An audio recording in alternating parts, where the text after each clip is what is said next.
Hello, welcome to part 2 of my little mini series about human design authority. If you missed the first video, there will be a link below this one so that you can catch up. In that video, I just described briefly what exactly human design authority is and why you should care about it, why you should start experimenting with it. Today, I'm going to dive into 3 of the human design authorities. So today we're going to be looking at sacral authority, emotional authority, and splenic authority. Sacral authority we're going to start with because sacral authority is unique to manifesting generators and generators, which make up 70% of the population. So it's a pretty common authority. Now, as you would have seen in the previous video, your authority is what helps you make decisions. It's the main part of your intuitive language that helps you make aligned decisions. So as a sacral authority human, one of the most essential gifts that you can give yourself is really tuning into the language of your gut response or your sacral response. Now, this is going to be unique and individual to each and every one of us. I am a sacral generator, and I know my gut response is quite different to a lot of the people that I've coached. I was coaching one woman who her negative sacral response was a physical, she got physical stomach gurgles, upset stomach. Now my negative sacral response is more like a contractive, sinking feeling in my stomach. So the key with all these things in human design that you will learn is that starting to experiment with them and tune into the language of your innate wisdom is really what's going to help you, because even though there will be thousands of people that have sacral authority, yours will be unique to you. But really what's important is learning how your stomach actually speaks to you. So as I said, a negative sacral response is going to feel sinky, contractive. It might make you feel physically ill. Some people find that their sacral response is connected to their heart, and mine is as well. So I often notice when I have a very excited, expansive, positive sacral response that it is connected to my heart, and my heart feels like it's singing as well. It feels very fluttery from my stomach up to my heart. I've coached other people that have experienced the same, and similar with my negative sacral response.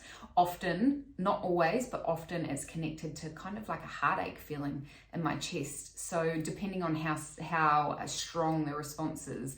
So it's not necessarily going to be completely separate to the language of the rest of your body, is what I'm trying to say. When you start experimenting with it, you will find that you'll notice connections with other parts of your intuition, your innate wisdom in your body, but your sacral response is the main thing that you will be starting to make decisions from.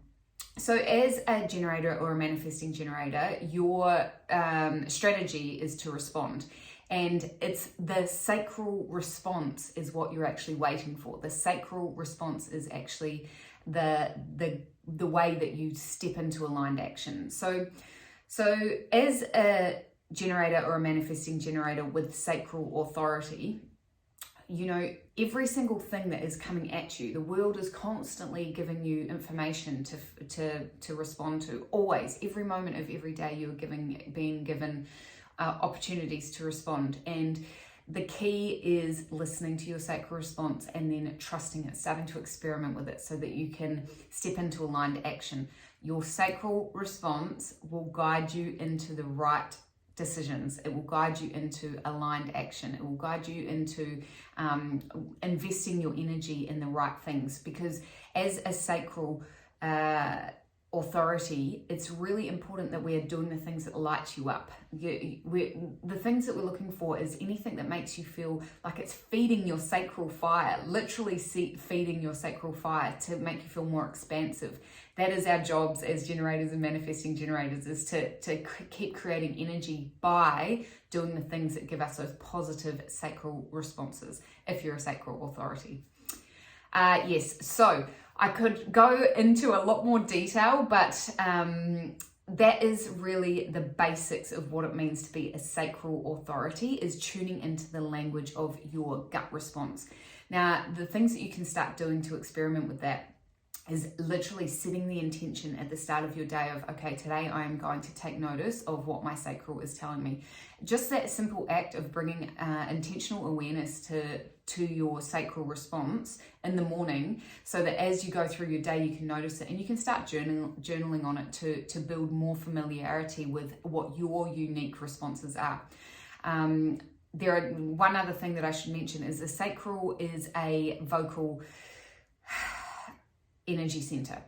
So it vibrates and it creates noise and it loves to be vocal. And so it's a very good clue if you're having a positive or negative sacral response as to the noises that you actually come out of your mouth. So this can be a lot of sacral authority people have kind of dulled down their vocal responses, because it's not that socially acceptable to be as like vocally expressive as we might naturally want to be. So a positive sacral vocal response would be something like or yes, just those times when you can't help but let out excitement. That is a positive sacral response. Yes, those sorts of noises, if you start practicing letting them out of your body when you feel it, that is going to be an incredible way to start tuning into the language of your sacral. And a negative response, a negative vocal sacral response would be something like, no, like no. Anything that's very, it'll come out naturally. Anything that comes out really naturally and is like a negative, that's often a sacral response that comes very naturally to people, like So yes, that's another tip to getting in touch with your sacral response. So the next authority we're going to dive into is emotional authority. So emotional authority humans have the blessing of having a set emotional wave. So where the rest of us have an open or undefined emotional solar plexus, that means that we amplify and absorb the emotions of people around us. Anyone that is emotional authority will have a defined emotional solar plexus.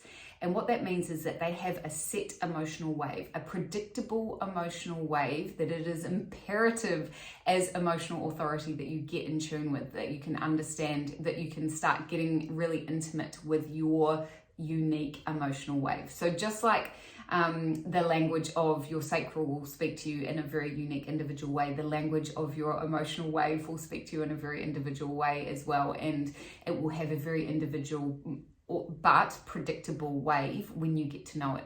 So the trick to being an emotional authority, what does it even mean to be emotional authority? Emotional authority humans need to wait for emotional clarity before they make decisions. It's in the space where they have emotional clarity that they make the most energetically aligned decisions. So what that looks like is, if you imagine your wave having the peak and the bottom of the wave, and through the middle is your emotional clarity zone, and that's the zone where you want to be waiting to make aligned decisions. Now, the very highs of your emotions, the high feelings of your emotions are fantastic. They're so amazing, but please don't make any major decisions when you're in those highs of your emotional waves. When the lows, when you're feeling very bluesy, very down, that's also not a great time to make any major decisions. So the reason that tracking your emotions on a daily basis is actually quite helpful as an emotional authority human. The reason that that's important is because you'll start to see the pattern of it will be predictable. 100% it will be predictable when your emotions are going to be high and low. It might be a daily cycle, it might be a weekly cycle, it might be a monthly cycle, or perhaps even longer.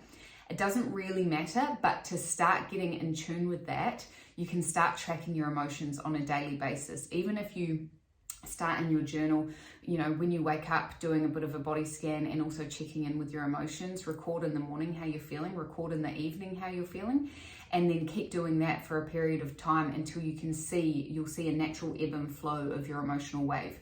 And why that's so helpful is that once you get to know it, you will actually be able to First of all, you'll get a lot more awareness around your emotions, so that's great anyway, but you'll also get a lot more awareness around what your zone of emotional clarity actually feels like what does it mean for me, what goes on in my head and what goes on in my body, what am I feeling when I'm in that zone of emotional clarity. And that's important because that's when you can trust yourself to really start making aligned decisions.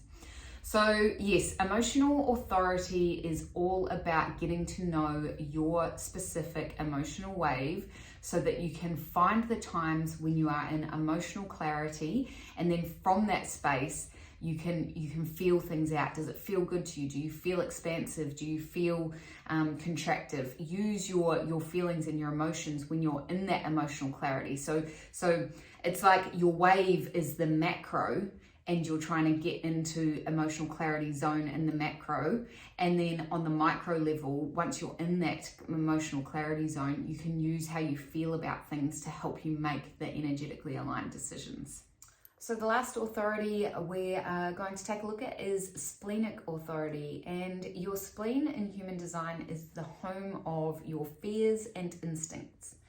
So Splenic Authority will speak to you once, it will speak to you loudly, and it will speak to you in the moment. Now, where emotional authority humans often don't have clarity in the now, splenic authority humans have the opposite. They have very clear decisions in the now, and with the spleen, those quick hits, you often won't be able to make logical sense of them. So one of the challenges of being splenic authority is really starting to learn to trust that innate wisdom without trying to intellectually understand the why behind that intense feeling that you have, that you is kind of undescribable. You can't explain it to anyone, you can't make logical sense of it, but you have a knowing. Those are your splenic hits.